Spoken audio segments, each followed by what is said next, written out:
오늘 함께 읽은 본문의 말씀을 중심으로 광야의 시간이라는 제목으로 말씀의 은혜를 나눕니다. 예수님의 공생애의 시작은 광야에서 준비됩니다. 예수께서는 공생애를 시작하기 전에 광야로 가셨습니다. 오늘 저는 여러분과 함께 예수님의 광야 40일의 시간을 살펴보고자 합니다. 먼저 우리가 생각해 봐야 될 것은 왜 하필 광야인가입니다.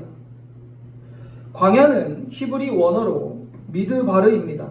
동사형은 다바르로 말씀하시다라는 뜻입니다. 광야는 한마디로 하나님의 말씀이 선포되는 곳입니다. 이스라엘 백성들은 광야에서 하나님의 말씀을 들었고 그 말씀으로 살았습니다. 그들은 광야에서 하나님의 말씀을 받았고 하늘의 만나를 먹고 살아왔습니다. 또한 광야는 오직 하나님의 은혜로 사는 곳이죠. 광야는 사막과는 분명히 다릅니다. 사막은 비가 와도 아무것도 자라지 않지만 광야는 아무리 황량해 보여도 비가 오면 싹이 납니다. 하나님의 은혜의 단비가 내리면 광야는 또 완전히 다른 풍경으로 바뀌게 됩니다. 앞에 영상을 보시면 유대 광야의 모습과 또 여리고의 모습이 보입니다.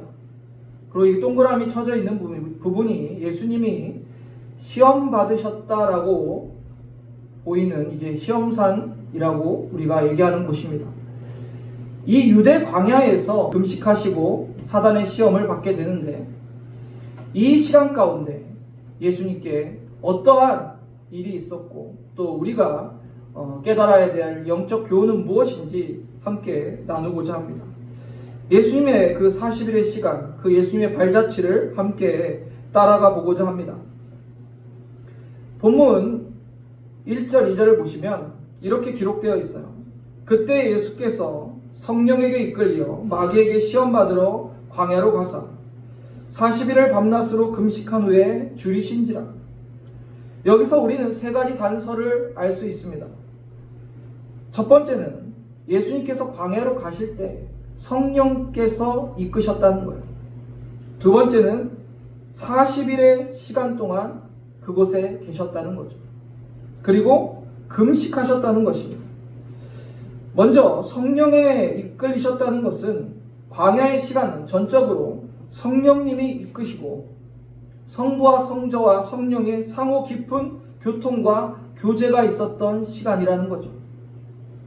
예수께서는 광야의 시간 동안에 지난 30년간 나사렛 몫으로 살아왔던 인간적인 모든 것을 내려놓고 성령 충만함을 입으셨습니다. 예수님이 광야에 계셨던 시간은 40일이었죠. 이 40이라는 숫자에 또 의미가 있어요. 성경에서 중요한 역사와 그 시간을 40이라는 숫자로 기록하고 있습니다. 모세가 시내산에서 40일 밤낮 금식하고 십계명을 받았고요. 이스라엘 백성들은 40일간 가나안을 정탐하고 하나님께 불순종함으로 다시 40년간 광야 생활을 했어요. 광야에서의 이 숫자의 40은 하나님의 말씀을 받는 시간이었고 하나님께 온전한 신앙으로 세워져가는 그러한 시간이었어요. 예수님도 그 40일이라는 시간 동안에 예수님의 공생애가 준비되고 하나님의 말씀을 받고 성령으로 충만함을 입는 그러한 시간이었어요. 준비되지 않거나 시험을 통과하지 못하면 다시 광야로 돌아가서 준비해야 됩니다.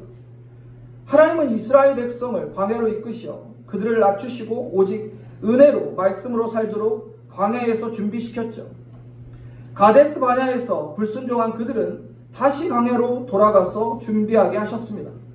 예수께서도 광야에서 그 공생애를 준비하셨습니다. 여러분, 광야는 은혜 없으면 말씀이 없으면 살 수 없는 곳이에요. 오직 하나님과 교제하며 예수께서는 인간 예수, 나사렛 예수의 지식과 이성과 경험을 다 내려놓으셨을 것입니다. 이때가 예수님의 공생의 첫 출발점이라는 것이 매우 중요한 의미를 갖고 있습니다. 여러분, 예수 그리스도의 공생의 그 시간이 어떤 시간이었습니까? 정말 예수를 대적하고 예수를 영접하지 않는 그 세상 가운데 홀로 진리를 선포해 나갔던 시간이었고, 결국 예수를 대적하던 그 무리에게 자신의 생명을 맡기고 십자가에 달려 죽으셔야 하는 그 길이었어요. 십자가와 부활을 통해서 인류 구원을 이루시기 위해 사탄의 회방과 공격이 최고조에 이르렀던 시간이기도 합니다. 그래서 광야의 시간은 예수님께 너무너무 중요했어요. 그 공생애를 시작하기 전에 구별된 장소, 말씀이 임하는 장소, 오직 성령이 이끄시는 그곳에서 성부 하나님과 성령 하나님과 깊은 교제와 공생애의 준비를 하는 시간이었습니다. 하나님은 저와 여러분도 광야로 이끄실 때가 있습니다. 내가 할 수 있다고 생각할 때, 내 힘으로 이룰 수 있다고 생각이 될 때, 내 능력으로 할 수 있다라고 여길 때 하나님께서는 저와 여러분을 광야로 이끄십니다. 왜냐하면 우리가 하나님의 은혜 없으면, 그 말씀이 아니면 살아갈 수 없다는 것을 깨닫게 하기 위해서요.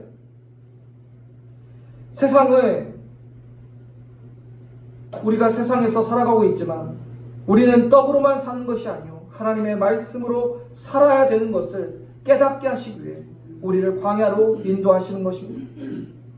만약 여러분이 나는 지금 하나님의 은혜 없으면, 하나님의 말씀 없으면 살 수 없는 시간 가운데 있다면 감사하십시오. 여러분은 광야의 시간 가운데 있는 것입니다. 예수 그리스도께서도 그 광야의 시간 가운데 하나님만 바라보셨고 하나님과 교제하시고 성령으로 충만함을 입으셨어요. 우리도 그렇게 광야 가운데 하나님을 더욱 깊이 만날 수 있고 하나님의 말씀을 받는 시간이 될 것입니다. 사랑하는 성도님들, 광야를 피하지 마십시오. 광야는 우리가 가기 싫고 경험하기 싫은 그런 시간과 장소가 되어서는 안 됩니다. 광야의 시간이 없으면 우리는 하나님의 은혜를 깨닫지도 못하고 그 말씀을 정말 우리의 마음에 받을 수도 없습니다. 우리가 온전한 신앙으로 세워지기 위해서는 반드시 광야의 시간을 지나야 되는 것입니다.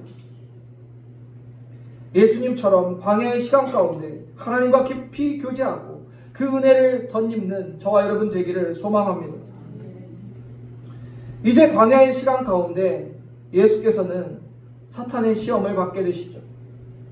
예수께서는 40일 동안 금식하시고 인간이 느낄 수 있는 가장 큰 굶주림과 고통을 경험하고 계셨어요. 제 어린 시절의 기억에 기도원에 가면 그때는 40일 금식하시는 분들이 종종 계셨어요. 아니, 꽤 많이 계셨던 것 같아요. 40일 금식하시는 분들의 얼굴을 보면 정말 초췌하고 삐쩍 말라 계셨어요. 그런데도 그 얼굴에 설명할 수 없는 평안함과 빛이 나는 것 같았어요. 그런데 40일 금식이 여러분 결코 쉬운 게 아닙니다. 정말 40일 금식하다 죽을 수도 있어요. 생명을 걸고 정말 금식하며 기도하는 거예요. 예수님께서 40일을 금식하셨다는 것은 인간이 느낄 수 있는 가장 큰 굶주림과 고통 가운데 계셨다는 거예요.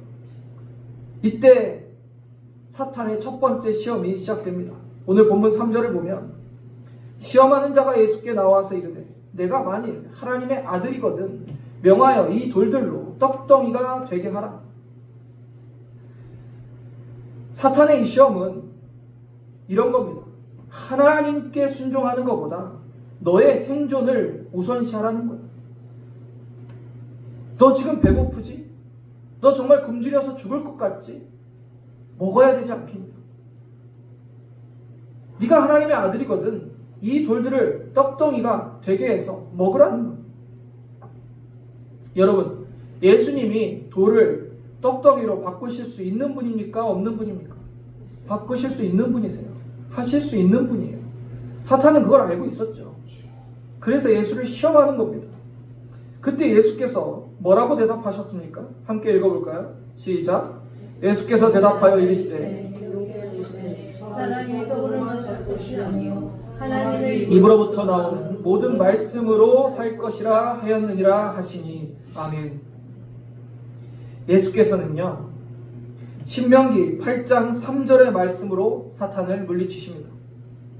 이는 하나님의 말씀에 순종하는 것이 음식으로 생존하는 것보다 더 우선되며, 그 말씀에 순종하면 하나님께서 그 생명을 지켜주신다는 거예요.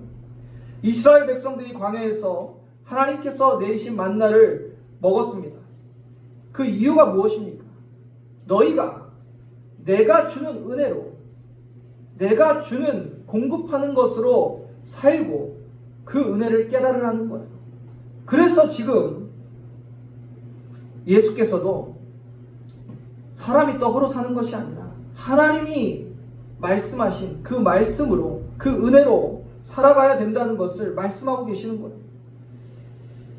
이스라엘 백성들은 불순종해서 광야에서 그 1세대들은 모두 죽었지만 예수님께서는 사탄의 유혹을 물리치고 순종하십니다.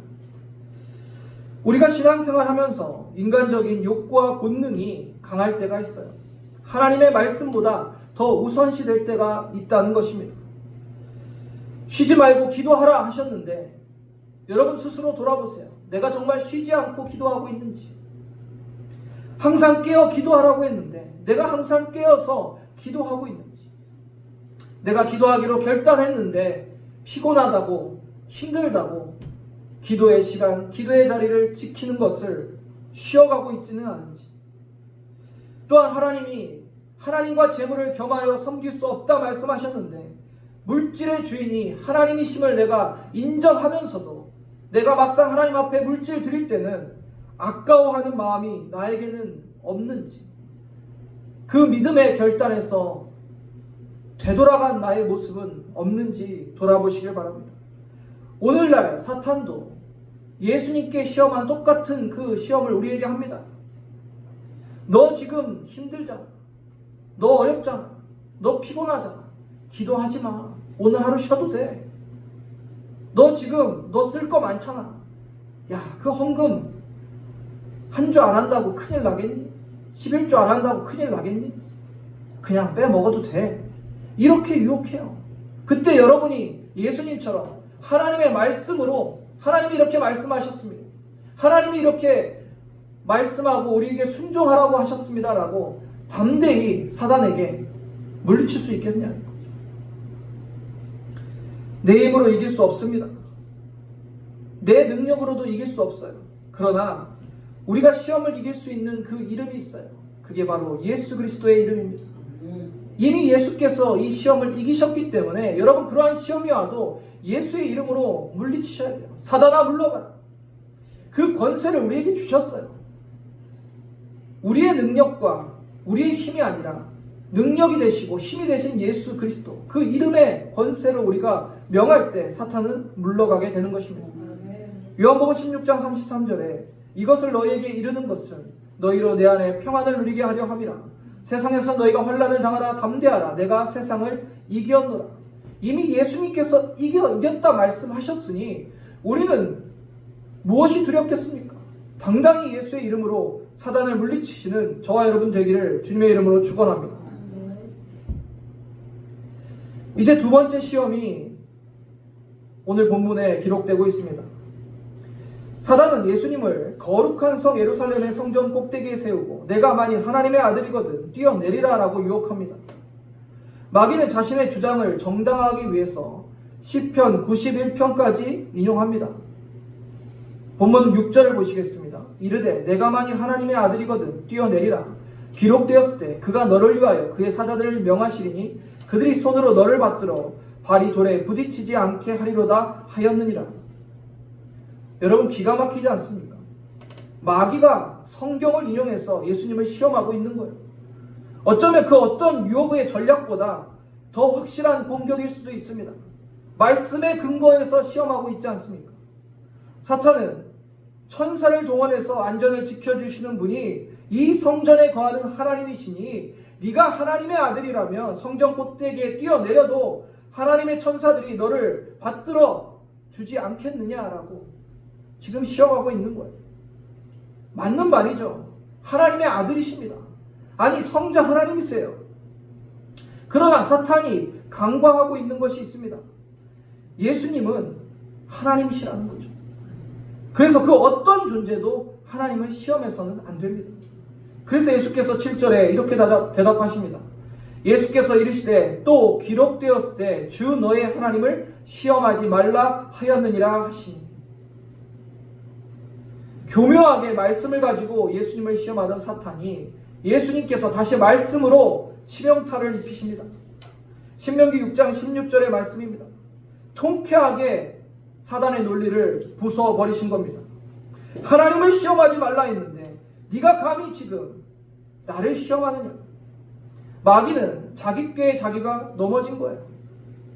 우리도 사단의 시험을 만났을 때 어떻게 해야 됩니까? 여러분, 이 시대가 이단과 사이비가 득세하는 시대입니다. 이단과 사이비는 우리에게 와서 이렇게 얘기합니다. 성경 말씀에 이렇게 되어 있지 않느냐. 이렇게 해석되는 거다. 말씀을 가지고 우리를 유혹해요. 거짓 교사들이 자신들의 자의적인 해석으로 성경을 해석하고 그게 참 진리라고 우리를 유혹합니다. 제가 전에 사역하던 교회에서 어느 날 교회 정문에 어떤 청년이 자전거를 타고 왔어요. 그 자전거를 딱 교회 정문에 대는 거예요. 저랑 딱 눈이 마주쳤는데 저한테 아주 인사를 잘하면서 목사님이십니까? 그래서 네. 청년은 저에게 편지를 하나 전해주는 거예요. 목사님, 제가 직접 쓴 편지입니다. 꼭 한번 읽어주세요 하고 그 편지를 전해주고 떠났습니다. 무슨 일인가? 어떤 신앙의 고민이 있고 어려움이 있어서 편지를 목사에게 주고 갔나 하고 편지를 뜯어봤더니 정말 정성껏 손편지를 썼어요. 그리고 그 편지지와 함께 신천지 광고지가 들어있더라고요. 얼마나 기가 막힙니까? 교회 문 앞에 와서 목사인 것까지 확인하고 직접 편지를 주고 가는 거예요. 요새 이단 사이비가 이렇습니다, 여러분. 너무나도 저는 안타깝고 가슴이 아팠어요. 이 공중권세 잡은 이 사탄이 얼마나 이 시대를 유혹하고 시험하는지 몰라요. 말씀을 모르면, 깨어있지 않으면 누구라도 이 유혹에 넘어갈 수 있어요. 예수님이 하나님이시니 당연히 말씀을 다 아시겠죠. 그러나 우리는 어떻습니까? 말씀을 듣고 배우는 것을 게을리하면 예수님처럼 악한 마귀를 물리치고 대적해서 승리할 수 있겠습니까? 사랑하는 성도님들, 우리는 늘 말씀을 읽고 듣고 묵상해야 됩니다. 이 일을 게을리해서는 안 돼요. 그런데 말씀을 가까이 하고 듣는 것도 배우는 것도 지혜롭게 하셔야 돼요.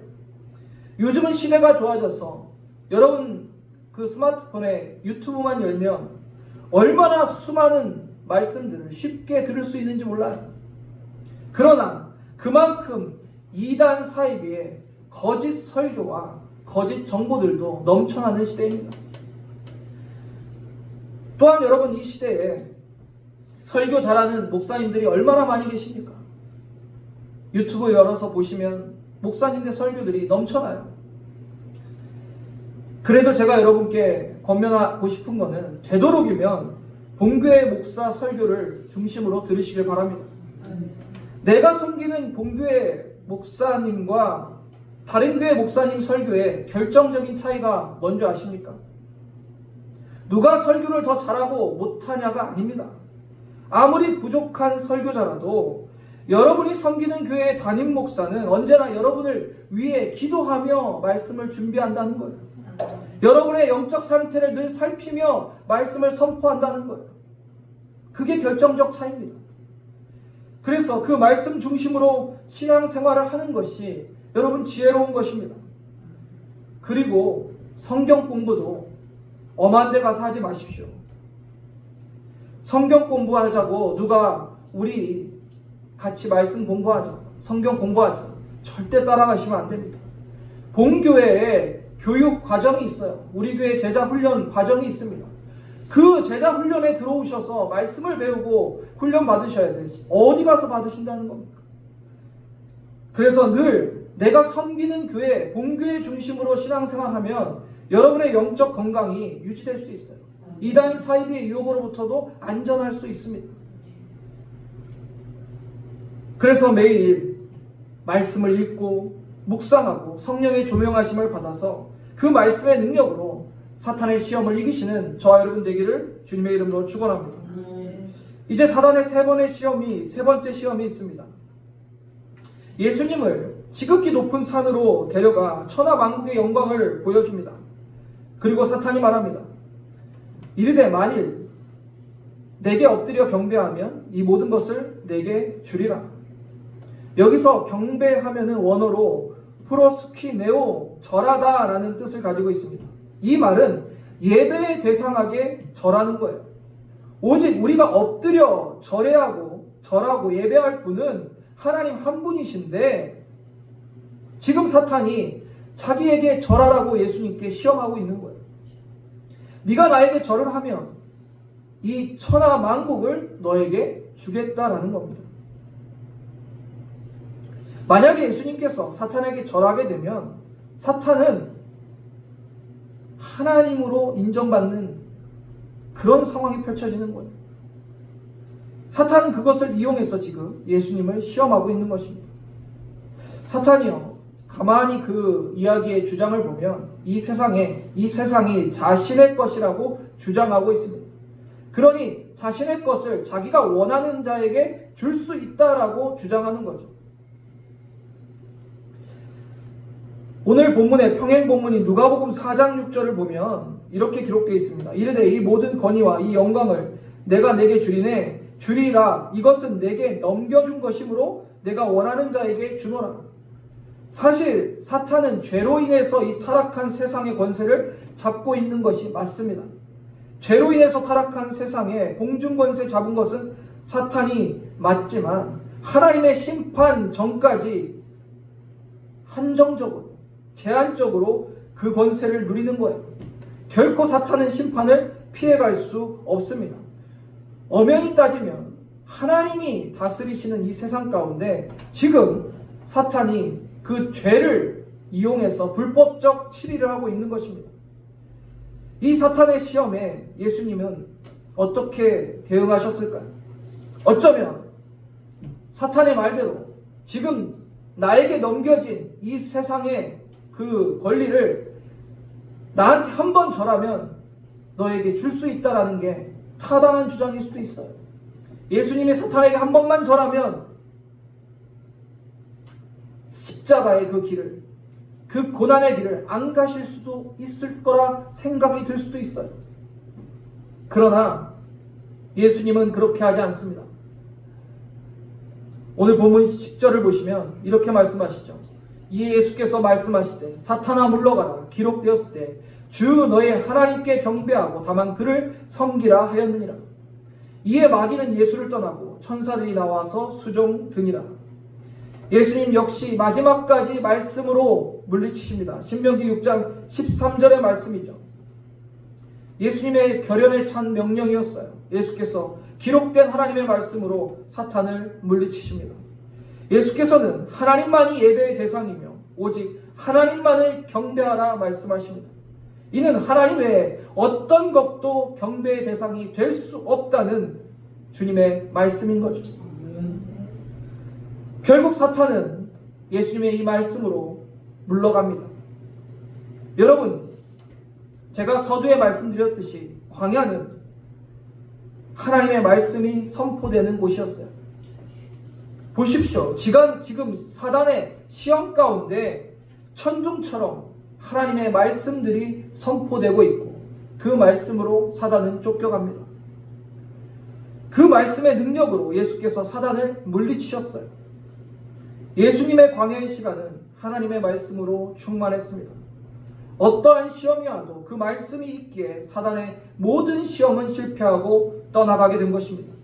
여러분, 하나님께서 우리 인생에 주시는 광야의 시간을 사랑하시기 바랍니다. 감사하시기 바랍니다.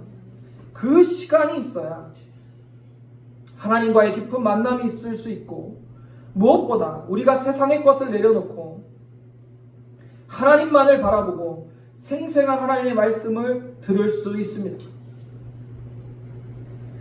여러분, 신앙생활은 곧 광야 생활이라고 해도 과언이 아닙니다. 우리가 세상으로부터 구원받아 하나님의 백성이 되는 순간 바로 천국으로 가는 것이 아닙니다. 이 땅에서 광야 생활이 시작되는 거예요. 이스라엘 백성들이 애굽에서 나와 바로 가나안으로 들어간 것이 아니라 광야 생활을 하게 하셨어요. 이스라엘 백성들이 광야 생활을 하면서 애굽을 그리워했죠. 하나님이 원치 않으셨어요. 애굽의 모든 기억과 문화와 습관들을 다 잊어버리고 내려놓고 버리기를 원하셨어요. 우리도 마찬가지입니다. 우리가 세상으로부터 구원받아 하나님의 백성이 되었다면 세상의 것을 그리워해서는 안 됩니다. 다 내려놓고 그 모든 습관도 그 마음도 우리 마음에 다 제하여 버려야 돼요. 더 이상 세상이 주는 즐거움이나 쾌락을 쫓는 인생이 되어서는 안 됩니다. 그러기에 우리의 신앙생활을 하나님께서 광야 생활로 인도하시는 거예요. 그래야 말씀이 들리거든요. 그래야 하나님만을 바라보거든요. 사랑하는 성도님들, 광야의 시간에는 놀라운 하나님의 은혜가 있습니다.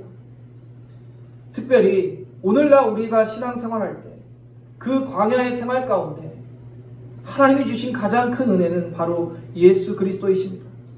그분이 우리와 함께 하십니다. 동행하시는 거예요.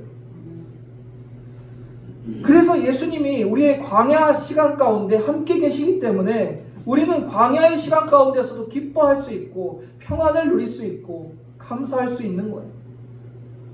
여러분, 이것을 깨닫지 못하면 여러분 평생의 신앙생활 가운데 늘 기쁨도 없고 감사도 없고 평안도 없는 그러한 신앙생활 하게 될 수 있어요. 예수님 때문에 우리가 기쁜 거지, 예수님 때문에 평안한 거지, 예수님 때문에 감사한 거지 다른 이유가 없다는 거예요. 그래서 오늘날 우리가 신앙생활 하면서 우리와 함께 계시는 주님을 본받고 주님의 제자가 되어갈 때 우리의 신앙이 성숙하고 또 하나님께서 우리에게 주신 사명을 감당할 수 있는 것입니다. 광야의 시간이 주는 놀라운 영적 유익입니다. 그래서 이 광야의 시간 가운데 여러분이 하나님의 일꾼으로 준비되기를 축원합니다. 주님의 사명을 감당할 수 있는 훈련을 받기를 소망합니다. 여러분 인생 가운데 광야의 시간을 보내고 계십니까? 신앙생활은 곧 광야 생활이라 기억하시길 바랍니다. 우리는 늘 광야의 영성이 있어야 돼요. 이제 세상의 것 내려놓고 내 인간적인 모든 생각도 다 내려놓고 하나님의 말씀으로 채우시기를 바랍니다. 그 말씀으로 승리하시기를 바랍니다. 예수님처럼 광야의 시간을 잘 보내셔서 광야의 영성을 가지고 하나님의 말씀에 충만해 성령에 이끌려 주님이 주시는 사명을 잘 감당하는 저와 여러분 되기를 주님의 이름으로 축원합니다.